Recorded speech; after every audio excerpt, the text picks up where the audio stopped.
In today's video, I'll show you how to replace the mass airflow sensor with a new one and fix issues related to measuring the air going into the engine. First, we'll open the car's hood and locate the mass airflow sensor, which is right here. We'll begin by disconnecting its connector, like this. Next, we'll loosen the clamp that holds the hose to the air filter. You can loosen the clamp with a 7mm socket or use a flathead screwdriver. After loosening the clamp, disconnect the hose from the air filter. Now we need to remove the top cover of the air filter box. So let's loosen the 4 screws located here so we can lift the top cover.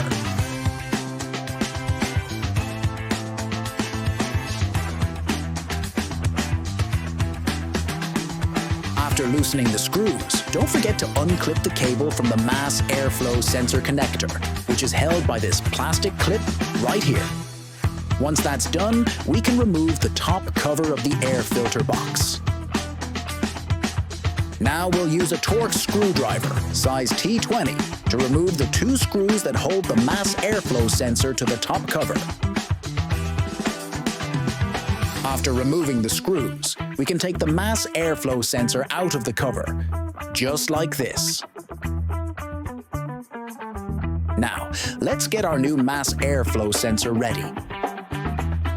My new sensor didn't come with a sealing ring in the package, so I'll reuse the sealing ring from my old sensor and fit it onto the new one.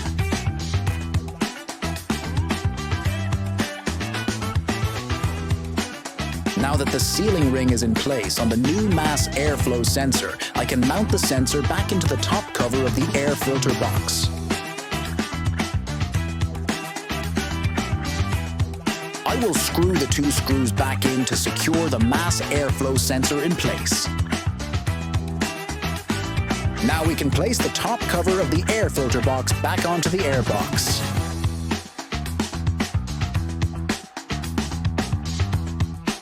We'll reconnect the hose to the box and tighten the cover with the 4 screws.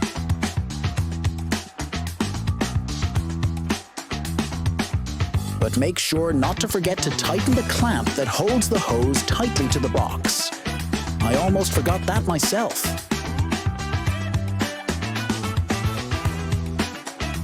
Lastly, we'll return the cable back into this plastic clip and reconnect it to the connector on the new mass airflow sensor. If you have access to a car diagnostic tool, it's a good idea to clear any error codes related to the issues caused by the faulty mass airflow sensor before starting the engine. I personally use DYAGBox. However, you can also clear these error codes with even the cheapest OBD scanner from AliExpress for just a few dollars. If you don't clear the error code, don't worry. It won't affect the engine's performance or its proper functioning. The car will run reliably, but the orange check engine light will remain illuminated on the dashboard. All the used parts and tools can be found in the description. Thank you for watching this video. I would appreciate it if you subscribe and leave a like. If you want more tips and videos, don't forget to turn on the notification bell for my channel. Have a great day, and may your rides be smooth.